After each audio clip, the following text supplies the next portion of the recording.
I was really surprised when I talked with the young teenagers there at Harrow School.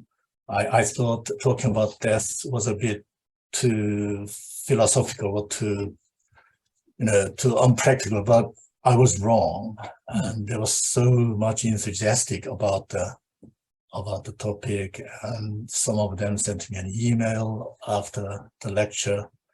And that's when I began to think about the death education at secondary schools as a matter of very serious possibility. Mm-hmm. I think that's so important. I really do, because we still have this existential fear of death, which is bred into us, and we have to confront it. In Bhutan, where they death is everywhere and all their Buddhist imagery and everything, they don't really have it to the same extent. So it's merely a question of education and exposure, I think. Well, it's 1 minute past 5 in the UK. Shall I start? If you're ready, I'm ready. Yes, it'd be great. Right. This is the third Oxford Humans Forum. Oxford Humans Forum is dedicated to the subject of death. To deepen our knowledge of death and think about what we should do about it, because it will be everybody's eventuality. So there's no order, actually. So we all believe this is a very important topic, and that's why we are here tonight. I see many familiar names, not only from the UK, but also from other parts of the world. And thank you very much. And particularly, I want to say thanks to those from a very difficult time zone, like in Asia and Australia. Thank you. Let me briefly introduce Dr. Williams and Dr. Fenwick, very briefly. I said very briefly because really they don't need introduction. Really. We all know who Dr. Williams is and who Dr. Fenwick is. Dr. Fenwick, he was a previous guest speaker at our forum, and he talked about what was it, end-of-life experiences. And he's one of the world authorities on the issue of death and mind-body relationship. He's a scientist, neuroscientist, psychiatrist, and he taught at King's College London and was previously the president of the renowned scientific and medical network. I see some members from the network today, where he is leading a very lovely meditation group, where I also belong. And Dr. Fenwick also wrote many books with his wife, Elizabeth Fenwick. I think the last one is entitled The Hidden Door, Understanding and Controlling Dreams. I think it is published in 2020. But if Dr. Fenwick is a doctor, scientist, and meditation teacher, then Dr. Williams is a bishop, a theologian, and a poet. So we have here two speakers with a stark and yet very interesting contrast with their occupational and intellectual backgrounds. Dr. Rowan Williams, who was a professor at many universities, including Oxford, Cambridge, and South Wales, was also Bishop of Monmouth and Archbishop of Wales, and became the 104th Archbishop of Canterbury. And we all know his liberal voice on many important issues. And he had huge impact on the Anglican Communion throughout the world, and the way the church was renewing itself both spiritually and institutionally. If you ask me to summarize what the major contour of Dr. Williams' intellectual geography, that will be very difficult. His thinking is enormous, vast, and deep. What I want to suggest is you go to, you look at the titles and contents of his books. He wrote, I think it's nearly 50 books, not 15, 50 books, and see whether how his thinking resonate with you. Well, personally, I like his work on Christian spiritualism, particularly on Teresa of Avila and Cross and Resurrection. And recently, I attended actually his lecture on Julian of Norwich he gave at the University of Wales at Lampeter. I think we all can agree that death is an enigma. It is something that can be human reach. Perhaps we may not be able to understand it clearly almost forever. And this difficulty also applies to what we habitually call experts. But I can't think of any better pairing for dialogue partners. I think we have here a very unique chance to hear a rounded account of what death is and what we should do about it in a very beautiful blend of empirical science and theological spiritualism. And that's why I was so delighted when they accepted my invitation to this forum. Well, without any further ado, let's start the main session. Today's topic is what is death and how to die well. Very simple, but very complex, I think.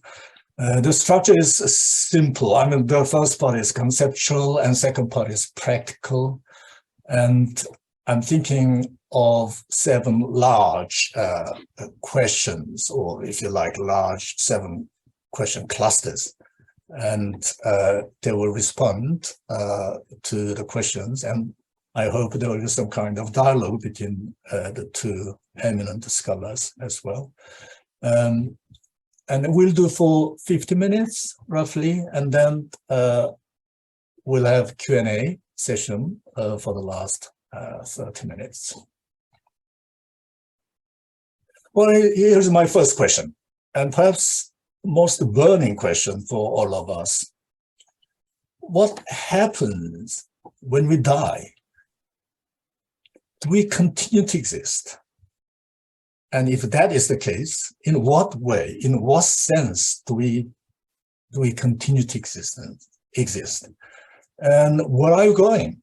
What is the final destination of our soul? Dr. Fenwick, will you go first? I'd love to go first. Thank you. Yeah, yes.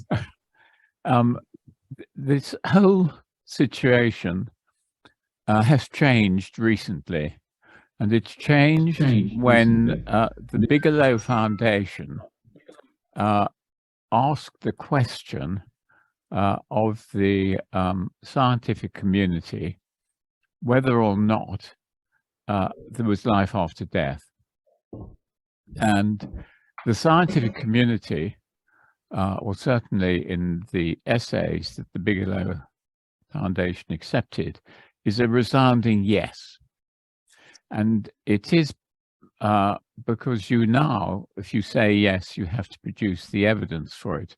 The evidence is rock solid. And when I say that, I mean that in the case of people who are reincarnated, they're very good histories of the people and matching up of their reincarnation experience with what actually happened to them in the last life. So there's little doubt about that. So that would suggest that we therefore continue in some form or other, and that our memories of that life come back with us in some form or other. Now, most children lose these memories by the age of 7. Then there is the whole question of wait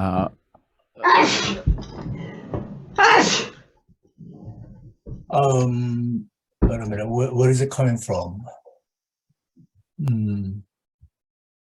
Could you all please turn off your microphone except the 2 speakers? Okay. I think, yeah. It'll make it a bit quieter for us.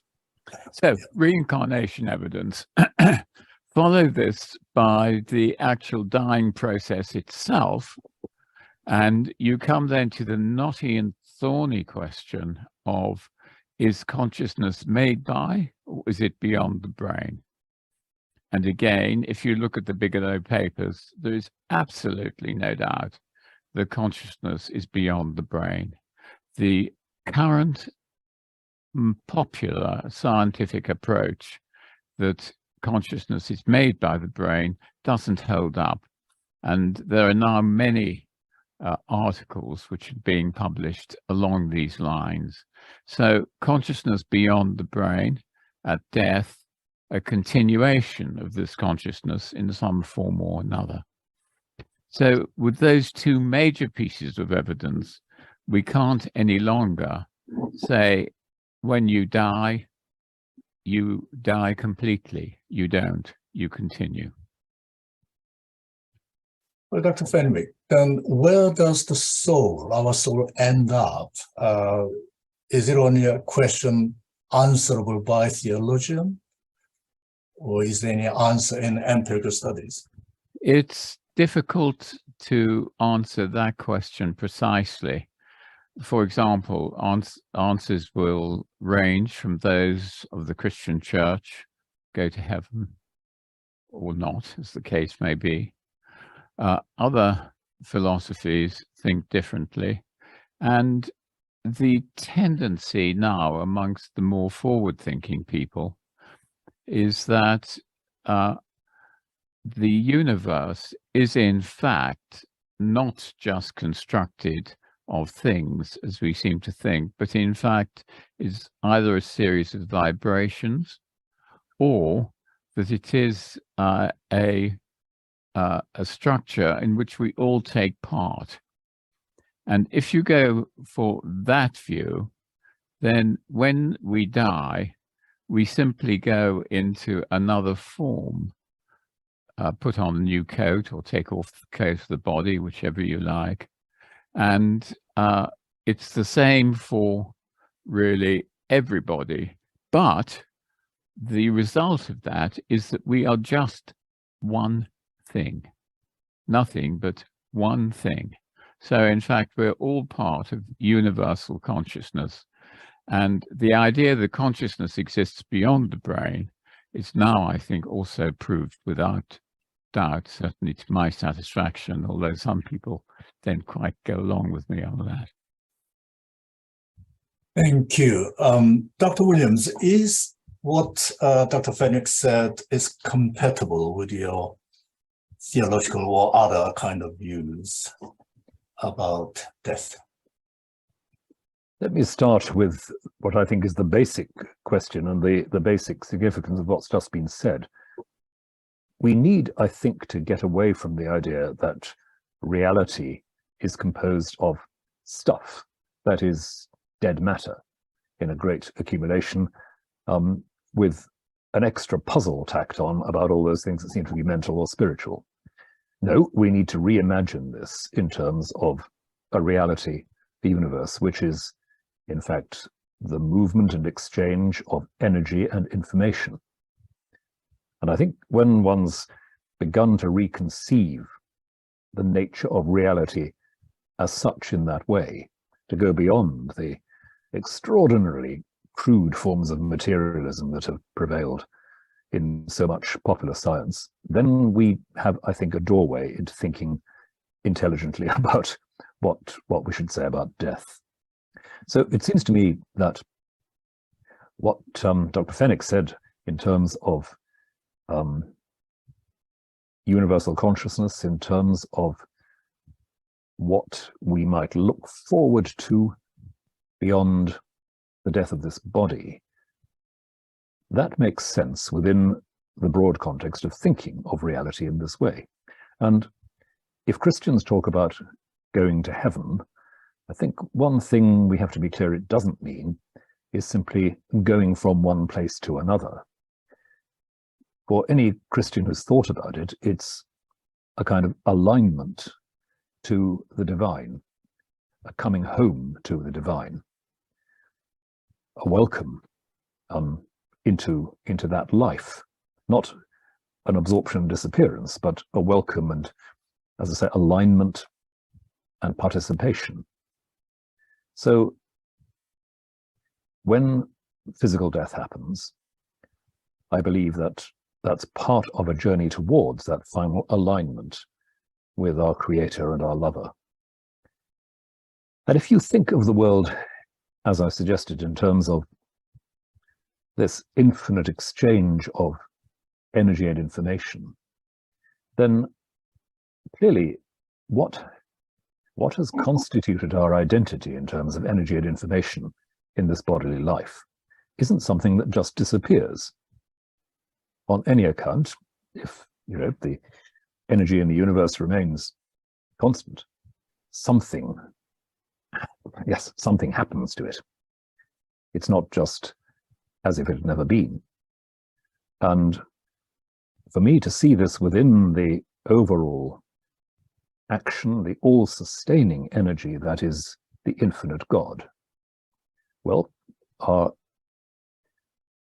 immortality is not just a function of who and what we are. Our immortality is a function of the fact that we continue to be related to, seen by, loved by that infinite life that is God's. So I can't believe that the Creator, this is a theological point rather than a philosophical one, but I can't believe that the Creator, who has set up these relationships with finite beings, simply washes his hands of them, so to speak, that they just come and go. That what I've described as the exchange of energy and information that is our life remains held within that unending and unconditioned life that is God. On the specific point of reincarnation, I confess myself in a great deal of conceptual confusion, and I hope I might be illuminated a bit further on this. Christians have generally not been sympathetic to this as an idea, though there are exceptions in one or two early Christian writings.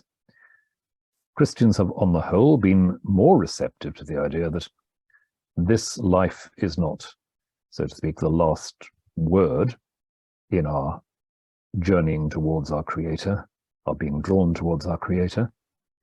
But within that, as I say, both conceptually and theologically, I'm not certain.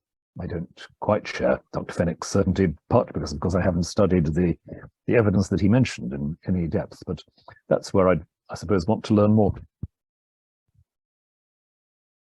Dr. Fenwick, do you have any comments on Williams' statement? Yes, indeed. I love the idea of energy and information being the basis of the of our universe. But you say, when we look at our universe, it's all solid like that, but it isn't, and we know it isn't. And for this, I like what's called the dashboard theory. And that is that we are pilots, if you like, in a plane. And information about the world is given to us by the dashboard. In other words, the pilot's board. Having flown myself, when I go into cloud, I don't say, oh my gosh, is this a cumulonimbus or whatever it is. What I do is I look at my instruments and see whether I'm going up or down or I'm turning. And so the actual world itself is all transfigured for us by the central nervous system. So what's out there, we don't ever actually know. We know a model of it, but we don't know what it is. And the idea of energy and information being the basis for it, I like very much indeed. I think that's excellent. And just for clarification, I certainly don't myself believe that the world out there is solid and impenetrable, because everything that I know about the scientific revolution of the last century or so tells against that. It pushes us into much more fundamental and much less mechanical models, I would say. And certainly the notion that our bodily location is that information processing system that you've described, I would warm to that, and that makes perfect sense to me. Right, that was tremendously insightful comments from both the speakers. Dr. Williams, you mentioned in passing heaven, and this leads me to the second question, which is quite another kind of burning question. Is the language of hell and heaven still relevant to us in the 21st century?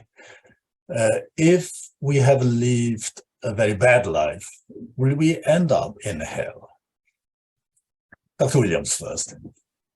It's an entirely relevant issue for the 21st century, and for that matter, the 121st century, because what we're talking about here is certainly not for reflective Christians, Jews, Muslims, Buddhists, whatever, not a matter of a system by which we are, as it were, mechanically repaid for our actions. To speak about heaven or hell is to speak about what kind of person we are making ourselves by our decisions here.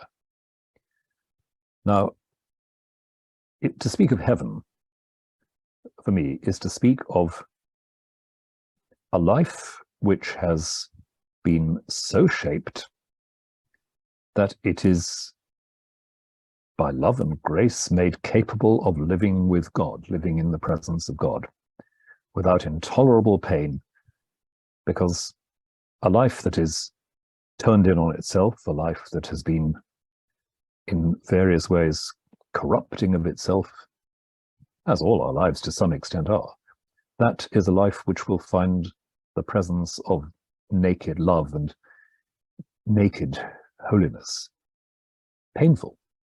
And I think it's that insight which underlies a lot of what's been written and said over the centuries about hell and about purgatory. It's expressed in Cardinal Newman's Dream of Gerontius, where the man, the central figure who's died, comes into the presence of God and is overwhelmed and cries out, "Take me away, until I'm ready to bear this sight." And much more briefly, George Herbert's little poem, Love, speaks of coming to the presence of an unconditional love and being so confused, ashamed, wanting to shrink away, and yet still being invited in. So heaven is, to me, the state in which I have become capable of bearing the vision of endless love. Now, I don't know whether anyone is ultimately incapable of that. Hell would be the state of someone who is not able to bear that, eternally unable to bear that. And I just don't know, and I can't know. I think whether any individual is actually in that position. I do know that my own life is such that I shall need quite a lot of further education, as you might say, before I could bear the presence of the holy, and pray that by the time my death comes, I may have made at least some steps towards that. But this is where I think some of the language used in Oriental traditions, not least in Buddhism, is helpful. Buddhists speak very often about not hell, but the hells that we endure. We have made ourselves our own punishment. We have made ourselves our own torment. We have lived in such a way, we have made such decisions, that we are unable to be at peace with ourselves or with the world. And the vivid visualization of this, especially in some Buddhist traditions, I think is a helpful way of saying we can create a hell for ourselves by the decisions we make. And it's better to know how that works, know some of the chains of causality that might lead us there. So something of that I would want to feed into my own Christian perspective and say, well, it's quite important to think from time to time about hell, not as a punishment inflicted by an all-powerful lawgiver on myself, as the state of mind and soul which I create for myself, and just how difficult it's going to be for me to get out of that. Mm-hmm. Yeah. Well, that's actually the sort of a line I've been thinking about hell and heaven myself. Dr. Fenwick, to what extent does it ring right to you? Do you believe in hell? I very much agree with Dr. Williams that we are, in fact, moving towards a state of universal love. In fact, any of our really advanced experiences, spiritual experiences, always contain this quality of universal love. Everybody. There's nobody who doesn't. I do not like the idea of hell, that you get punished by some rather cranky deity who doesn't like you, says you shouldn't have done that. I think it's not like that. I think this is the extent, and again, I think Dr. Williams and I are along the same sort of path of our ability to understand and experience love. Now, my view is that we are, at the moment, compared to the magnificence of the cosmos and the wonder of the creation of matter, we are very simple beings. We have a long way to go. To think that I'm thinking about quantum entanglement as one of the forefronts, or quantum non-locality as one of the forefronts of science, means that I have a very, very limited view of what the universe is really like. I like the idea of matching that Dr. Williams was talking about, and this is why I quite like Swedenborg's one. It's a rather nice one. The idea that when you die, you see an angel of refined purity, you say, go away. And then an angel of lesser purity comes until you can actually tolerate it, and they accompany you.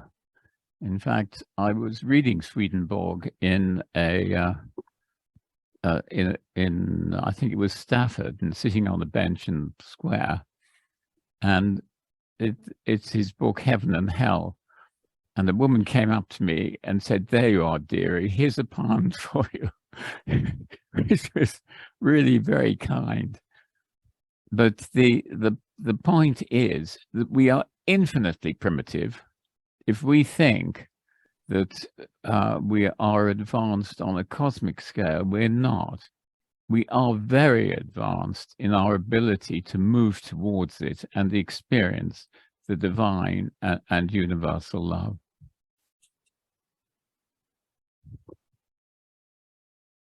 Thank you. Well, we'll come back to this question if we need to after we go through the rest of the questions.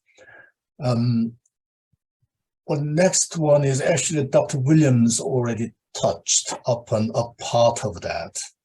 Can we understand the process of dying and the entire journey of our soul without assuming the existence of God? And Dr. Williams already touched upon that as a theologian, but I'm quite curious about how Dr. Fenwick thinks about this question. Okay, this question as a scientist. Well, yes, sort of. This is all depending on what we mean by God.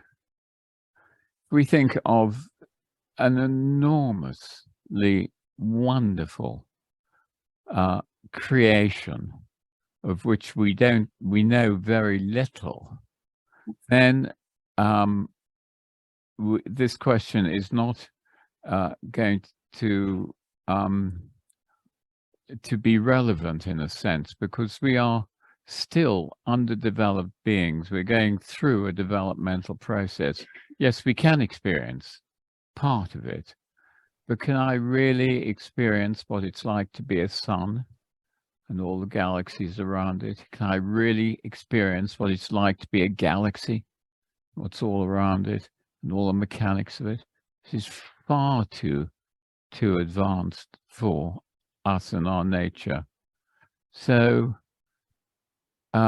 is there a God? Yes, yes. But this is the ultimate principle, the source of creation, of the divine. But it doesn't take on a human form that way when one is thinking of it in its vast expanse. Yes, we can get flashes and understand it a little. And certainly when we have the wide spiritual experiences, one feels very much then one with the cosmos. But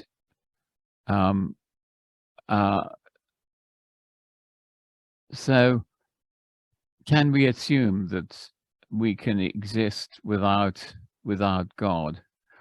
If you want a single God, a unitary God, I don't think that will, for me, conjure up the magnificence of the Creator, the width, the breadth, the depth of the Creator.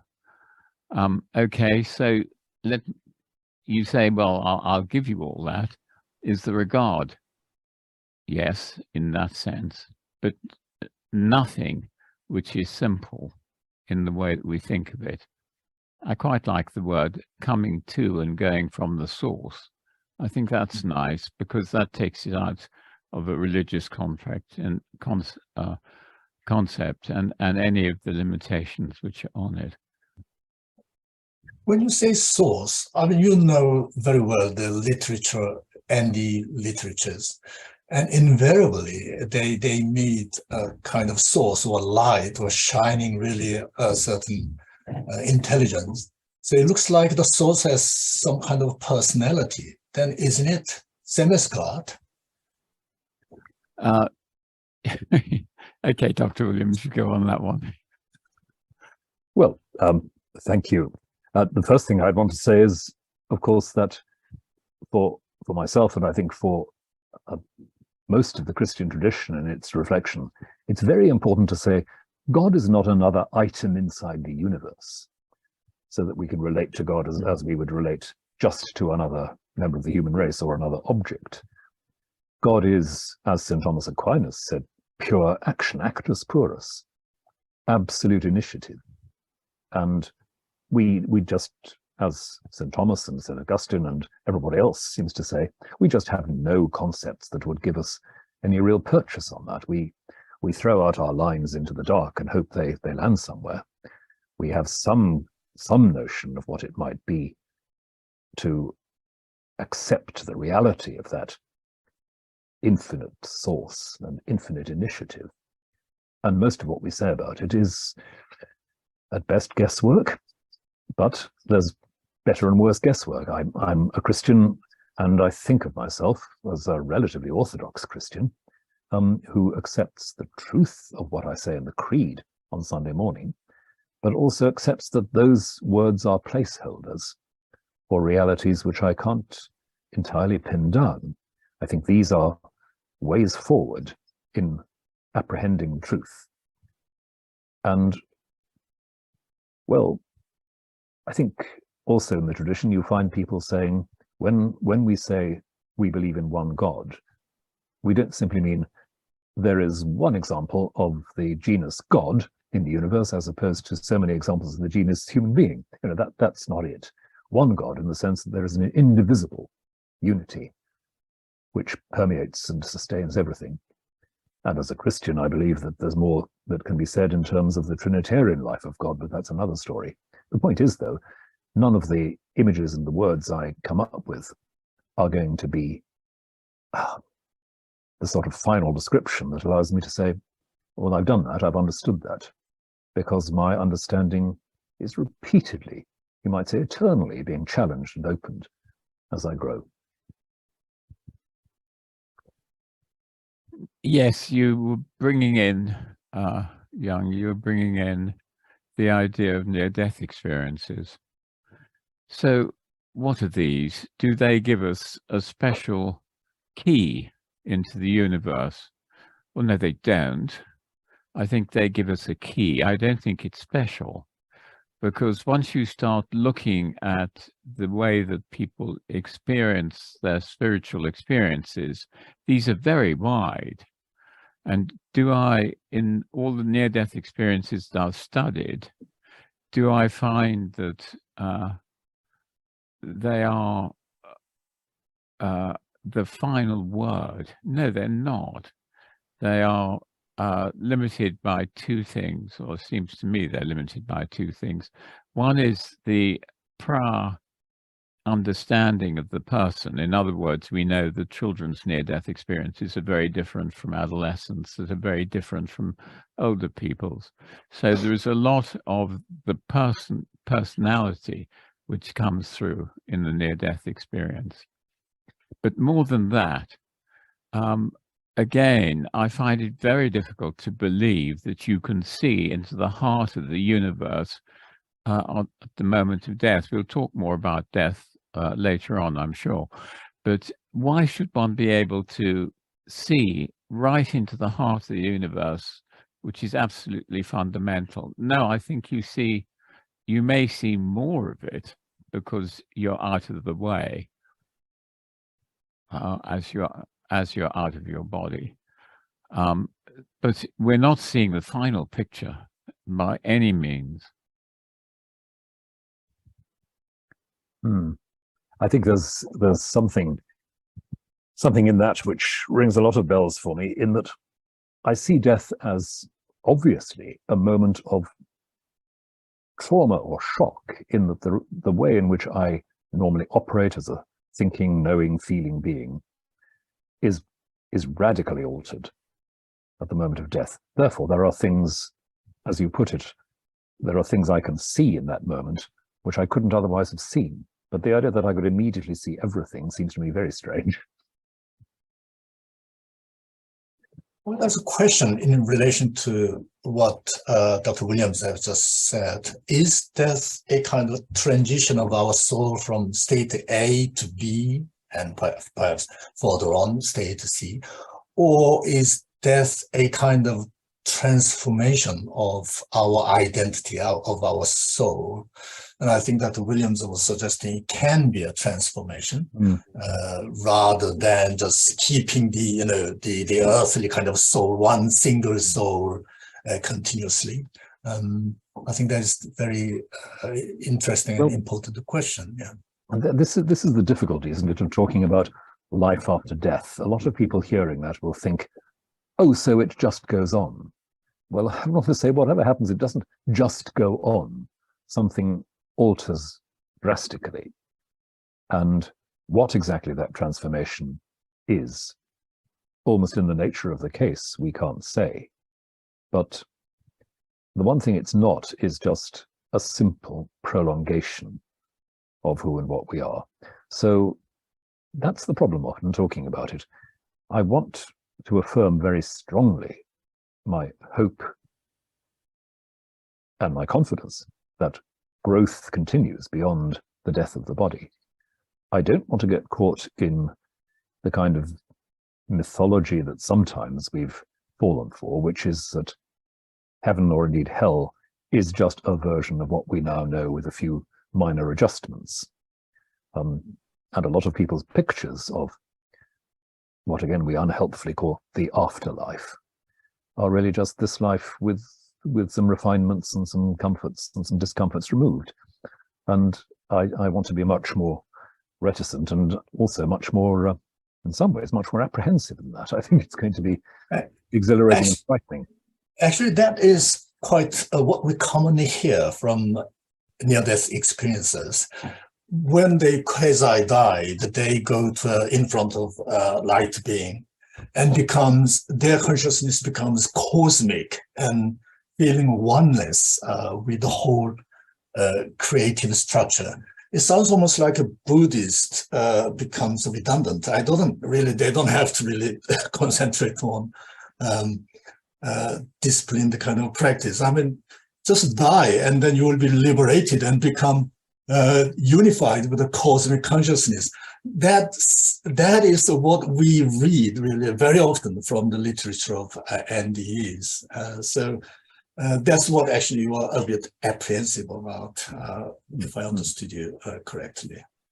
Yes, because that degree of change in our way of being is, of course, experienced as very threatening by most of us most of the time, because we're comfortable, fairly comfortable with our ways of knowing and being. We have strategies that give us the illusion of being in charge of things, and we don't want to let go of those. We have consolations and distractions that keep us from thinking about serious things, and it's as if our ordinary ego is rather like a sort of newborn kitten that needs to be swathed in blankets and drip-fed milk and cuddled and coddled all the time, and at death actually something is stripped away and we're not cuddled and coddled in the same way. And that's perhaps why it's frightening to people. We are facing not indeed that ultimate vision of how the universe is, but a moment of truth, which is surely something we should prepare ourselves for with the utmost seriousness. I like the word prepare because I think that is so important. When we die, it looks as if we have to go through a whole set of processes. This has been researched very nicely by a lady called Monica Rentz, who's a Swiss palliative care theologian. And I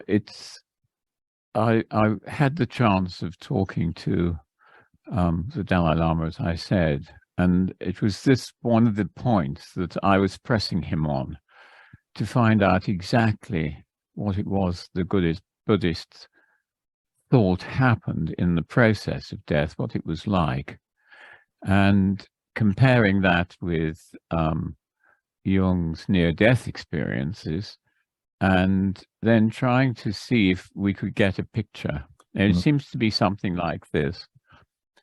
First of all, you must give up and clean yourself. The actual process of getting ready for death is giving up your attachments. We've just sold our house, and boy, is that a mini death, because we've been in it for 60 years. I'm attached to everything, the way the door handles are, going outside and expecting to see things and so on. So at a very, very fundamental level, we're attached. Of course, we're attached to our children, our wives, and all our relationships. And we will never, in fact, feel that we feel that we're going to lose them and they will never be the same again. So we hold on to them. And this then takes us into the first stage of dying. And it is the first transition, pre-transition, that is using the terminology of Monica Rentz, and I like it because I think it's good. And in pre-transition, you have the opportunity of going into death with anxiety, refusal, as seeing the future as something that you don't want because you're not central. It's those sorts of feelings, and they limit you enormously. And then you get what is known as deathbed anxiety. One sees this often in palliative care units, where people are enormously anxious as they come up to death.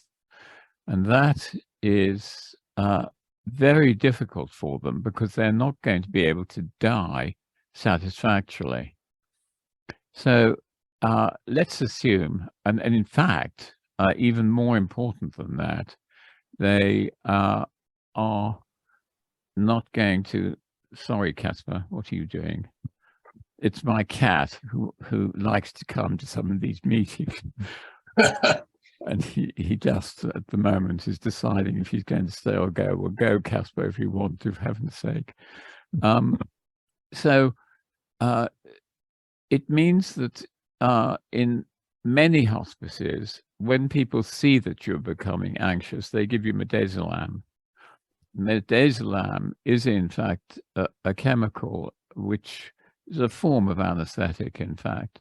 So you go into death anesthetized or semi-anesthetized. And so one of the questions I had to the Dalai Lama was, should we be giving midazolam or not? And his answer to that was a very realistic one, and that is, if the people are in pain, to help remove the pain is perfectly possible. That's all right. But just to blank them out is probably not a good way of doing it. In other words, it's better if you can go into death without being drugged in that way. So that's the first stage then, pre-transition. Transition is a state in which if you are able to have given things up, then it's a difficulty because you're now adrift without the usual moorings that you have. And some people find this transitional period, which lasts about a day, difficult to cope with. And then you come to post-transition. And post-transition is an absolutely amazing state. First of all, you probably can't speak, but you can indicate.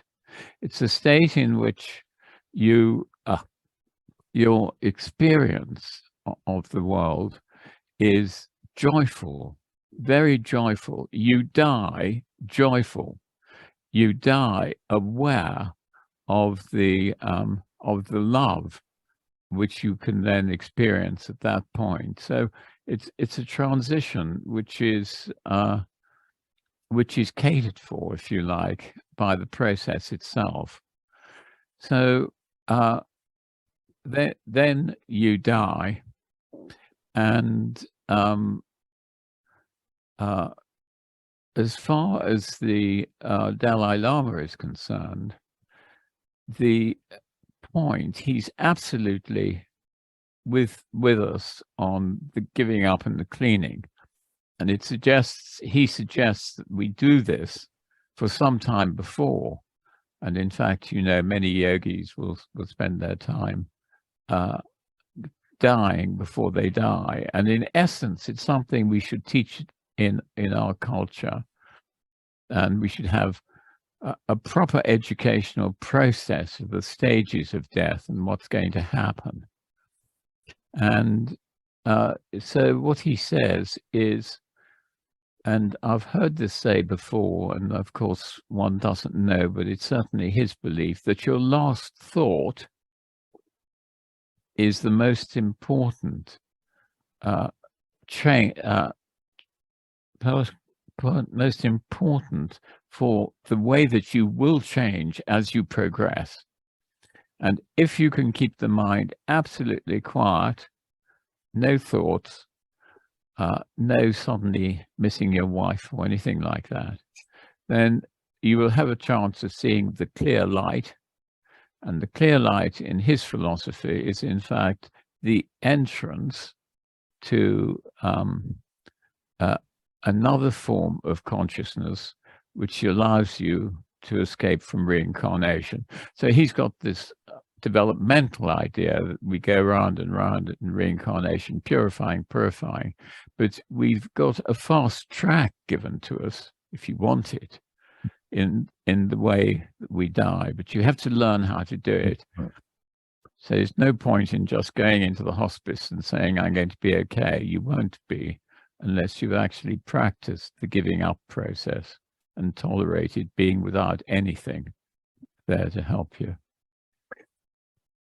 Yes, I think that rings a lot of bells with what I've heard from the most spiritually experienced people that I know, and their own experience of witnessing the deaths of others. We are very illiterate in our culture about these processes.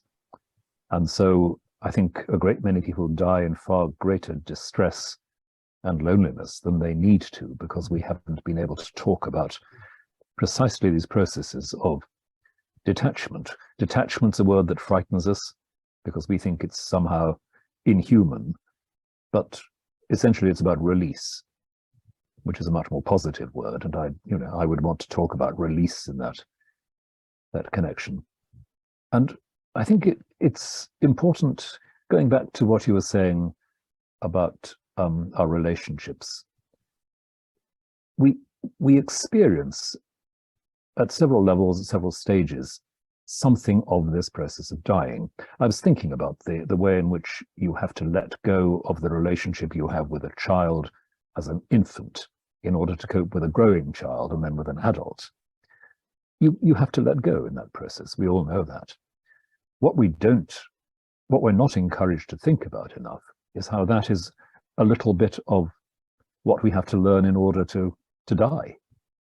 That the fixing of a relationship, the freezing of a relationship, is something which actually imprisons us and the other. Beyond that is something we have to get used to in another way. So I would really welcome, as you would, a bit of education about this in our culture. We get in all kinds of confusion about it. We look for short, quick, apparently efficient answers to it. We subject ourselves to different kinds of illusion, and yet there is so much to learn.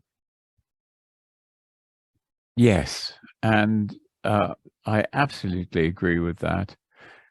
But one of the things that hinders us is, in fact, existential fear of death, which I mentioned right at the beginning. And just let me tell you, there is a very good book, The Worm at the Core, I think it's called. And this is a book about experiments on the effects of the existential power of death. Let me just tell you one of them, and you'll see how you are controlled.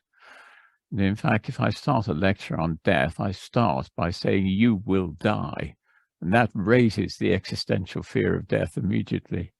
They got two judges, two populations of judges, and they gave them a questionnaire to see that their personalities were the same. And in one questionnaire, there was, how long do you think you will live? Existential fear of death being raised. And the other ones, they didn't have it. And then they had to judge the case of a prostitute, and they were told that the fine was usually $50. And the first group, without the question, not fearing death, said, okay, well, $50 sounds right. But the other one gave a fine 9 times higher, $450, because they had, in fact, within them, this existential fear of death, which had been awakened by the question in the questionnaire. So if you have this fear and you haven't spent time coming to terms with death, then it has a very negative effect on your behavior. And of course, we're now in a part in our society when death is everywhere, but it's in a very negative sense. And so there are a lot of things that you do if you're afraid, if you have existential fear of death. You always go together in groups. You change charismatic leaders and things like that. And this is exactly what we're doing now, because we are, in fact, have this enormous existential fear of death stimulated by what's going on in Ukraine and other places. Most interesting. It is. And I think they're also of a writer who had a lot of influence on me years ago, Ernest Becker, and his great book, The Denial of Death, where he analyzes a lot of our cultural habits in terms of our panic reactions to the risk of death and the various, both psychological and social constructs we put in place to help us deny our mortality. Yes. When did you last see a hearse going down the road with a black horse and outriders dressed in funeral kit. We don't do it now. We don't do death at all. No, we don't ritualize it in the same way. And I remember a philosopher friend of mine years ago saying that he thought the greatest change he'd seen in popular religion during his lifetime was that when he was young in South Wales, which is the home of my friend and myself, when he was young, people would walk with the coffin to the church. And walking with the dead, he said, was something that was part of the routine and the rhythm of the community's life. And he said that had vanished without trace. So we didn't see death. And this has a lot to do also with what I would think of as the very malign and damaging industrializing of the funeral industry. Hence my own preference for woodland burial, but there's another story. Dr. Williams, could you please elaborate on that? It sounds like a very important topic. I mean, do you see anything problematic with the present practice of burial and the way we treat dead bodies? I do, actually, with no criticism implied of the professionalism and compassion of an awful lot of people who work in that industry. And it is an industry, and I do admire them. There's something about what I call the industrializing, the technologizing of burial, which does worry me. We have good support systems, we have professional caring undertakers, and yet what we do with the body is to put it into a highly artificial technological process which makes it disposable. Now I mentioned, and I was perfectly serious, I mentioned woodland burial because, as it happens, I've taken part in a number of these and have been very moved and impressed by the fact that the burial of the body in an almost unmarked spot in the countryside, in a compostable, biodegradable coffin, that has a sense of, if you like, going with the rhythm of the natural world, which is not exactly what you see in the furnaces of ordinary commercial crematoria. So I sort of scratch my head a bit about that, as I do about the elaborate coffin with brass handles. And whenever I've taken part in the woodland burial thing, I've thought, well, there's something more appropriate to our organic nature, our belonging with the natural world about this process. And whatever our solutions, we ought to be thinking about that. There was a book published some years ago about the actual environmental cost of technologized crematoria, which I'm, again, still thinking about. I find that enormously interesting, but I'm going to push it back a little bit earlier to the fact that when you die, your body is quite often, most frequently, it's well over 50% in hospital. Mm. And what happens? The nurses come in, wrap you up, and you're put in a fridge. And this, in fact, is not the natural process of dying at all. Because if you have a death, let's say in a family, and the family members go in and look at the body, they will say, yes, that's grandmother and she's dead. Fine. But then after about 2 to 3 hours, the perception of the body changes. And people then say, she's left, she's gone. Some people say that they, in fact, will see a bird at a window at that time. Other people will say that they feel, in fact, air, cold air in the room. But it's a definite transition point, and it's been overlooked almost completely. We shouldn't be wrapped up and put in a fridge. We should be treated with due reverence and care. And I think the whole idea that, oh yes, let's get you into a wooden box and then put you into a fiery furnace is not the way it should be carried out. And I agree with you, Dr. Williams, very much. Woodland burials be ideal. And this brings us on to the whole question as to whether, in fact, we have already, and this applies to everybody I can see, thought about how we're going to be treated when we die and left a note to our relatives on this matter. Mm-hmm. I'm certainly going to go in for a burial. And I hope, and I'm going to have a huge monument put there, which the whole family hate. But that's what I'm going to ask for. And we'll see what happens. If I'm allowed to extend this a dialogue for 10 minutes. We originally planned to have question and answers for 30 minutes because this is so important. If you don't mind, I'd like to extend for 10 minutes.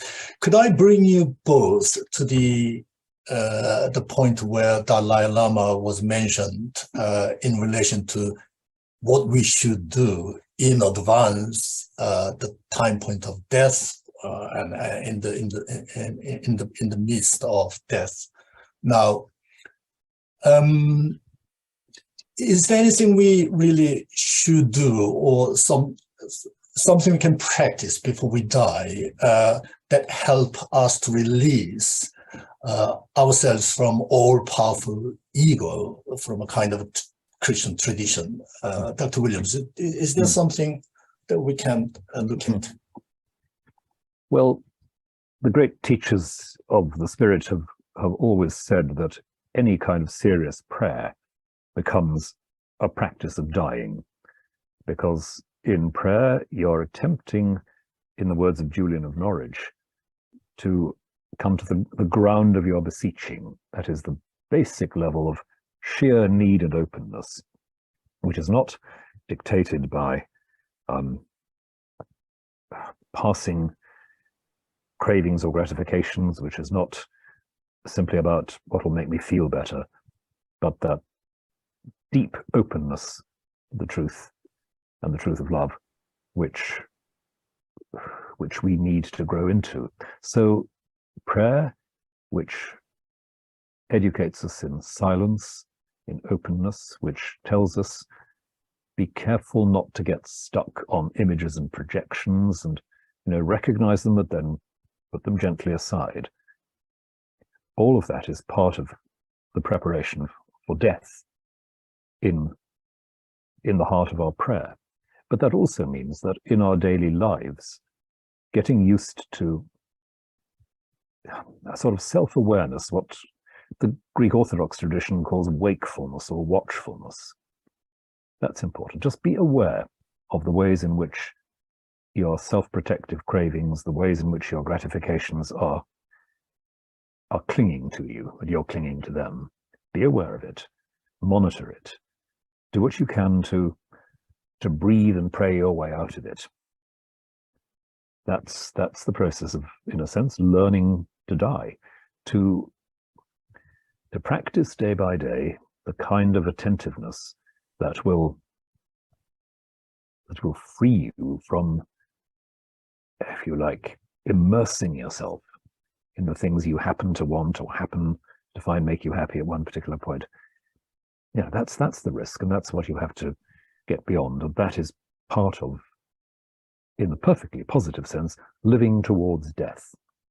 Not at all negatively, but living towards release, openness at a deeper level. And when the hymn that I grew up with says, live each day as if 'twere thy last, it can sound very menacing, but actually it's a perfectly sensible and realistic bit of advice. Be aware that any moment could be your last. Be aware that living in the moment with wakefulness, watchfulness, attentiveness is the key.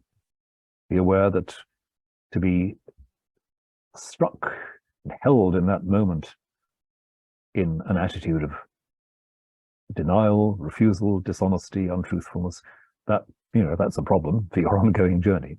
Remember that day by day. So memento mori, remember to die, remember that you will die. Not at all a threat, but a sober reminder of your need to be honest, to be truthful.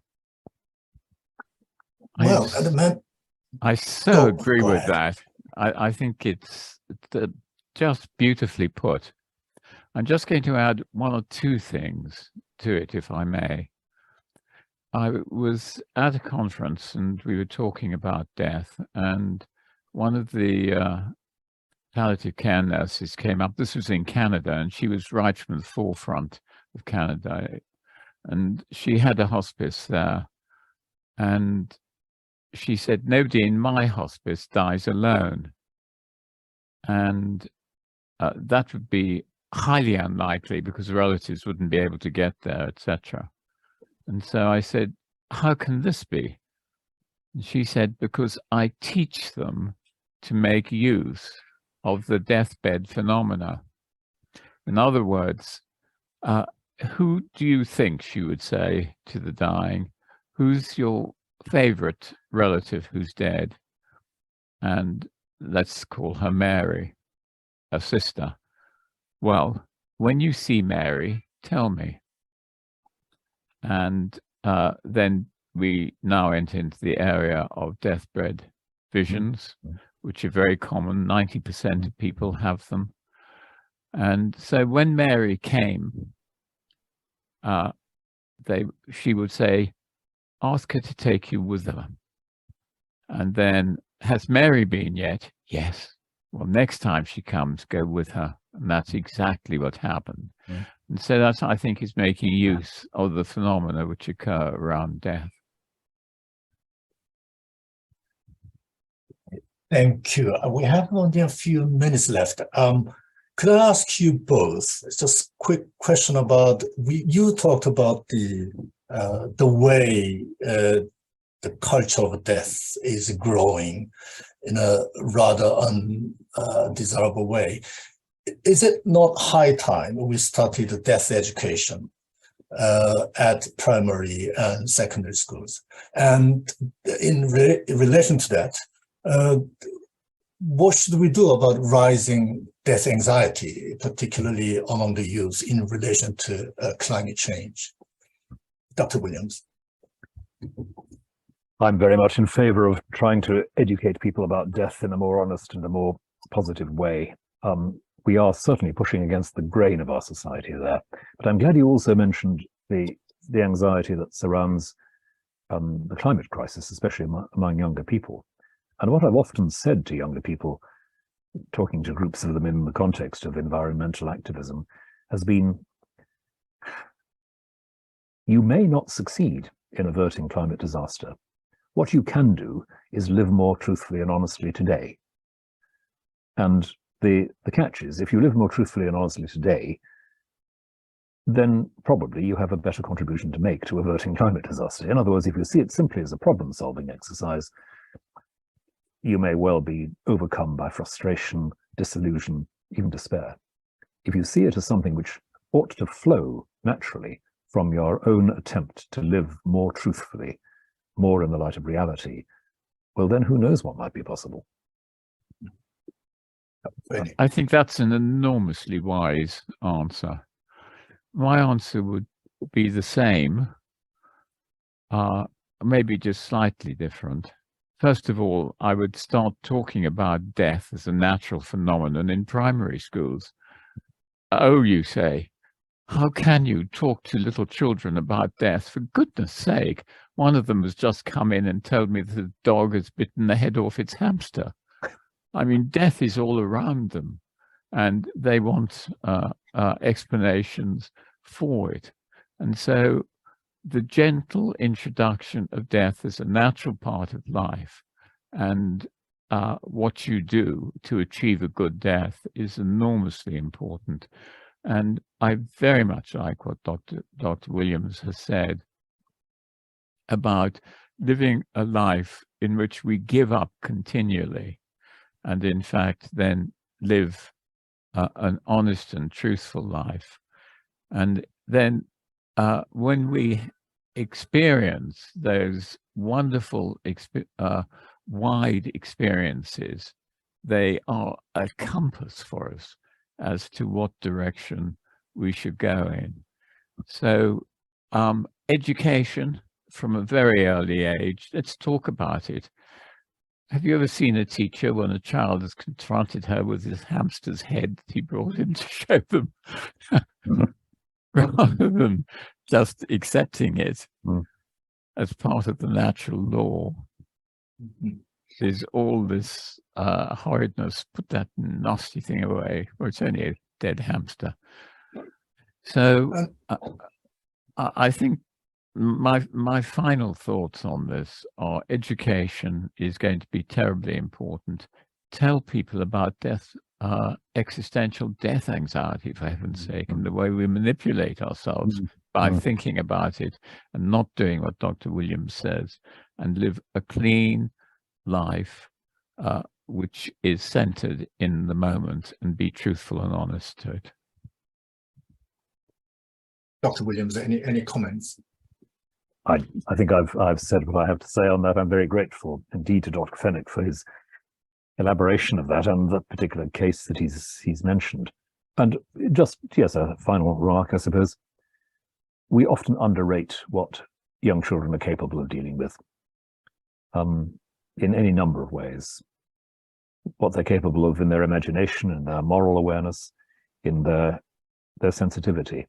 So let's not underrate what we can do with the very young.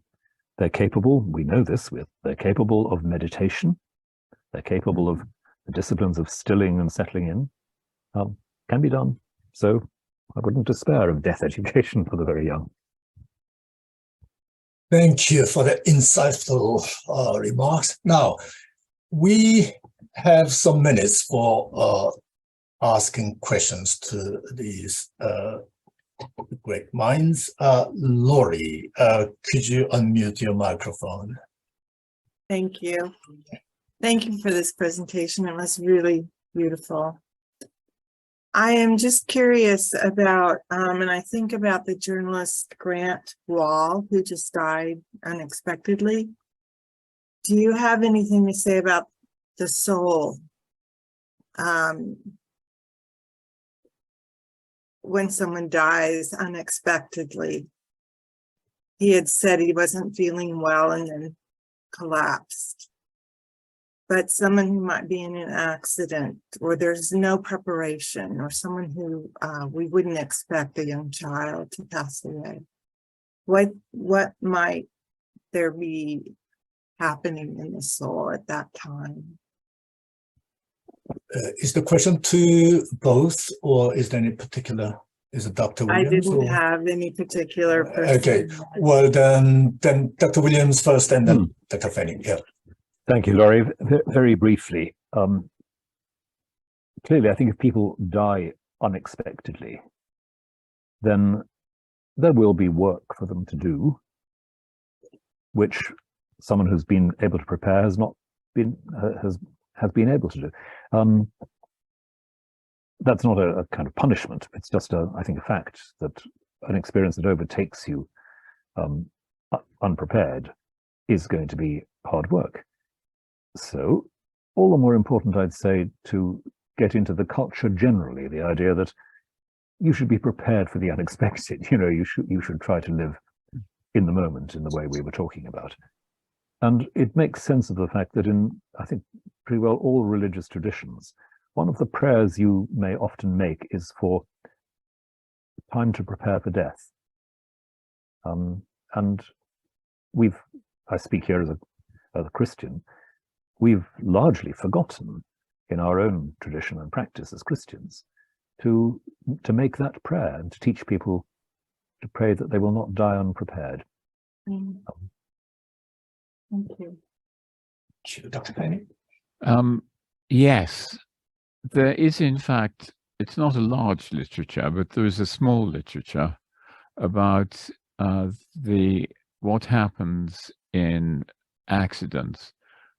This was done, I think, in Finland, where they looked at the first responders in accidents and were finding out what they felt about people who suddenly died.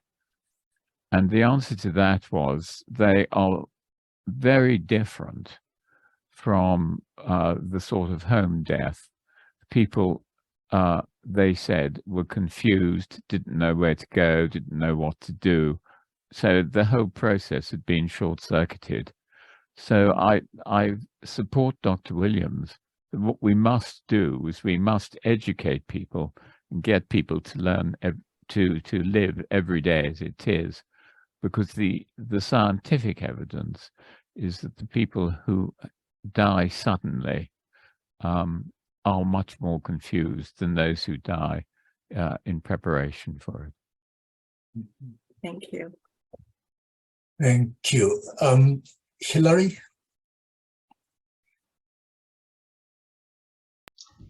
Thank you. Deep gratitude for all of this. Thank you. My question is, it was prompted by, I think, something Peter was saying, but I'd also be interested on Rowan's view. When my father died, I was inspired in the way I dealt with it. He was in a care home.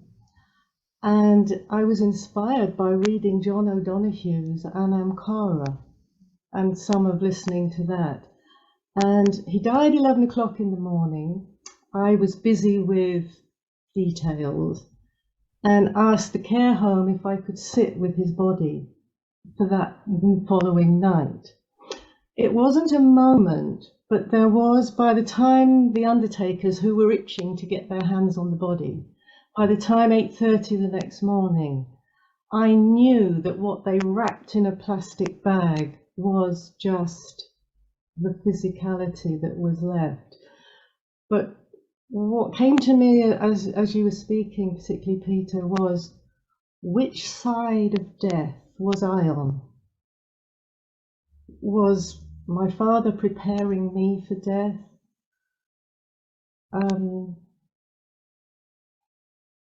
It wasn't a moment, but I knew he had gone. So it's really, is there a side of death? Who was dying? Was it me? Was it him? That is really such an important question. Again, going to the present literature on after-death communication. After-death communications are very common.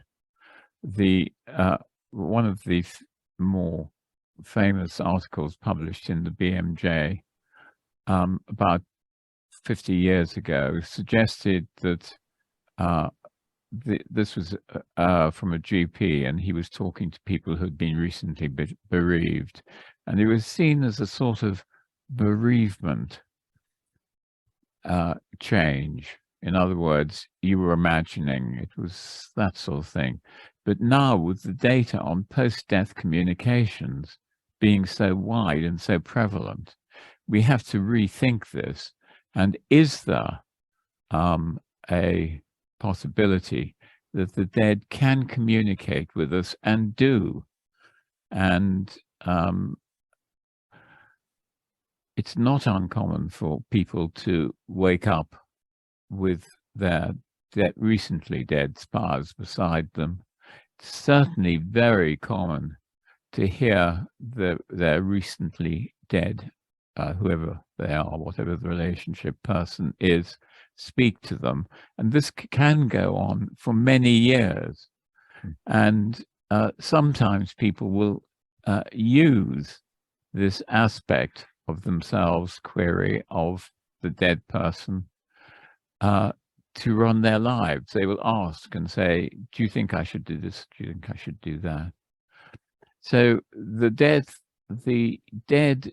don't go necessarily in the way that we think they do. They're there around us. And it's just we don't talk about it in our culture. If we talked about it, we'd find it was much more common than we understand at the moment. So a really interesting question.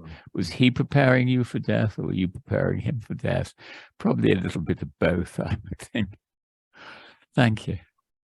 Surely it must be a bit of both, because, again, speaking as a Christian, my idea of the body of Christ and the communion of saints is that we continually contribute to one another's growth on either side of death.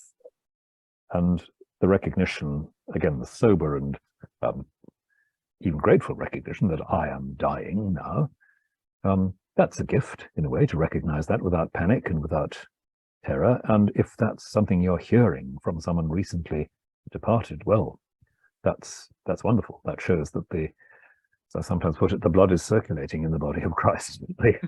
The connections are working.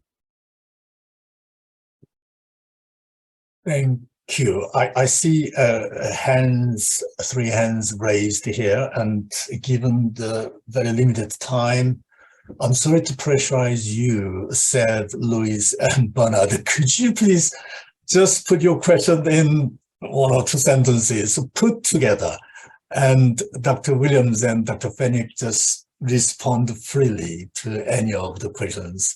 I'm sorry to proceed in this way, but because of the limited time, I think you will understand.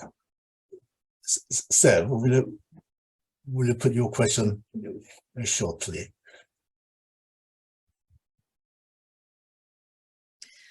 Hi, everyone. You mean ask my question really quickly? Yes. Okay, yes, I can do it very quickly.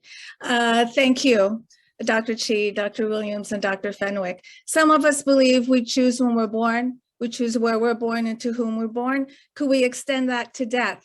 Could we choose when we die, how we die, when we die, so that for the ones that are left behind, it could be confusing and sudden, an accident, but from the higher perspective of the one who died, it's not an accident. Thank you. Thank you for that quick question. Louise. Might we need to reincarnate in order to condition the soul or the spirit to bear more of the unconditional love or light from the source? Okay. Bernard? We've heard different versions of the form of the afterlife, the Christian version, the Buddhist version, but I'm interested in what are the implications of this for making a better world here on Earth. I mean, if all 8 billion people suddenly believed in survival in some form, is this going to somehow help the survival of the planet, or even hinder it, because people think, oh, we don't need to worry so much about the physical planet? So, I mean, I'll be interested in the views of both speakers on that issue. Okay, Dr. Williams first. Right, very, very briefly to those 3 excellent questions. First, yes, my sense of speaking to people who understand these things well is that there are people who choose the way of their dying in a very self-conscious way, and I don't mean anything like suicide. I mean that they are aware that they are moving away, that in very spiritually advanced people, that may be a perfectly conscious and sort of controlled process. But I think, as perhaps is implied by your question, there may be other ways in which subconsciously under the surface we are moving ourselves this way rather than that, preparing ourselves for the day of our death without quite knowing it. So yes, I think there's something to be explored there. The second question from Louise about reincarnation. As I said earlier on, I remain confused and uncertain about how to talk about this, especially in a religious tradition which has not been familiar with this as a notion. But I would say that the importance of understanding that we need to be made more receptive and more open, that the moment of our physical death in this life is not the end of the story of our relationship with truth, reality, God. That's a key insight. And again, that's part of what the old language about purgatory in the Christian tradition has really been seeking to say. It's another track of thinking about the very important question of how we continue to grow. And the idea that we do continue to grow is deeply rooted in, again, in many early Christian writers, not least in the Greek Christian world, who speak about the the literally endless process of discovery and growth that we are engaged in as we move into the mystery of the inexhaustible mystery that is God. And then the final question from Bernard. I think I'd go back to my youngsters and their climate activism there. The fact is, if we are able to live more freely without the prison of ego and self-protection, acquisitiveness in this world, then our relations with other people in this world and the things of this world will be healthier and more life-giving. If we are convinced that we are embarked on a long journey in which what we do today and tomorrow shapes what we do the day after and the day after that, then it's not a matter of being rewarded or punished at the point of death. It's a matter of what we've made ourselves to be and who we've made ourselves to be. And that starts now. And it starts at 26 minutes past 6 on the 12th of December, 2022. What I do in the next few seconds is part of what will make me die well or not well, and whatever lies beyond that. Now, that means that what happens here and now is vastly important, and especially what I do to try and prune away those growths of egotism and self-regard, which constantly block my relations to the world I'm in and poison my relations to the world I'm in. So yes, it matters. It will make a difference here and now. Thank you, Dr. Fenwick. In answer to the first question, yes, people do know when they're going to die. There's some very nice accounts. There's one that's given by a near-death experiencer. She was talking to her 4-year-old, and she was talking about what he was going to do when he was older. Would he go to university or not? And the 4-year-old said to her, Mummy, I'm not going to be here then. And she said, what do you mean? Well, he said, I just won't be here. And it became quite apparent then that he, in fact, was foretelling his death. Sure enough, at the age of 18, he was rollerballing.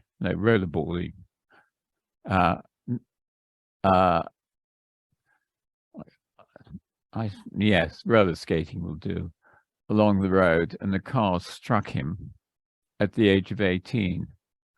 About foretelling your own death, the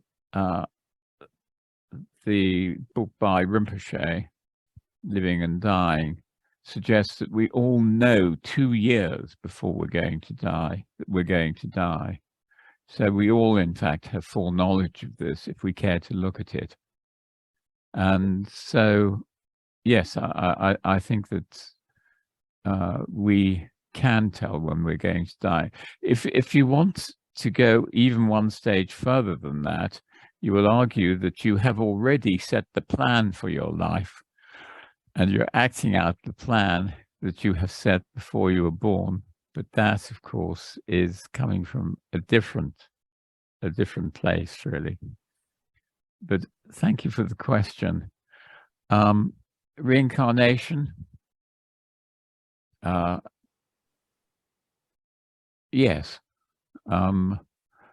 Again, if we go back to that idea that we were talking about of being born again and knowing when you're going to die, then this is all within the reincarnation framework. I mean, the reincarnation data is very solid, and I mentioned it before, but I'll mention it again.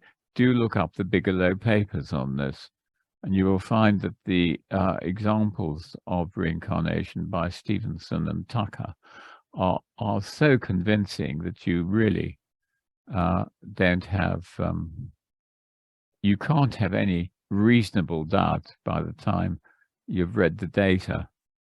So reincarnation, I think, is there now for us all to confront. Bernard, yes, a good, clear life is what we need. And I agree with Dr. Williams. It's every moment, in fact, is important. And just as we should die every moment, so should we live to the full every moment. Thank you. Thank you for the perceptive answers given by Dr. Williams and Dr. Fenwick. Well, there are lots of questions actually conveyed via chat windows. I'm afraid, please accept my apology that we can't deal with all these. Perhaps I might suggest, perhaps I might be able to convey it via email to the speakers. I will think about it and discuss with Dr. Williams and Fenwick, but I just copied just in case. Right. I think we should close our session today, and thank you very much both the speakers and the audience who actively participated. This was really tremendous. Well, actually, when we did this forum last time, people were so happy with the way the subject was discussed. And also, they were very happy with the way it was concluded. Our forum is not only for just exchanging knowledge, it's also a community of sharing love and blessing between us, and particularly from the speakers. So I had asked Dr. Williams and Dr. Fenwick to give us a blessing at the end of the session, and both of them all agreed to give us a blessing. I don't know how Dr. Williams will be doing that. Dr. Fenwick, would you please go first with your blessing? I'm just curious. Thank you so much. I'd be very happy to do that, because I feel that when we've been discussing a topic as important as death, then we come together in a very special way as a group. So it also gives me a chance to blow out my candle. So let me bless you all. I'd ask you to collect any love you have that you can memorize. That's absolutely right, vertically and horizontally. Hold it to your heart and then blow it out to all those suffering people on the count of 3. 1, 2, 3. And thank you all for coming. Thank you, Dr. Fenwick, Dr. Williams. Let me also thank everybody who's been part of this very nourishing discussion, and thanks to Young for his work in making it happen. I'll simply say the blessing that I would normally say on such occasions. The Lord bless you and keep you. The Lord make his face to shine upon you and be gracious to you. The Lord lift up the light of his countenance upon you and give you peace, now and always. Amen.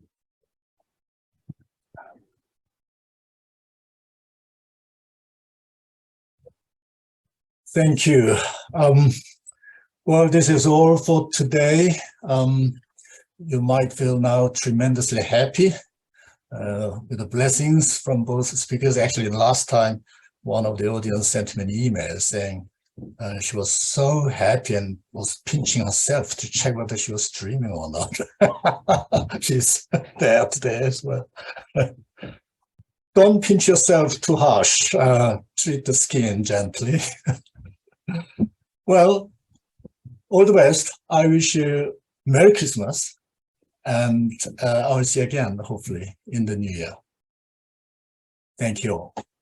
Thank you. Thank you. Thank you. Merry Christmas, everyone. Merry Christmas. Thank you. Yes, Merry Yes, Christmas, Christmas. indeed. Yeah. Yes, very important. Thank you. Thank you.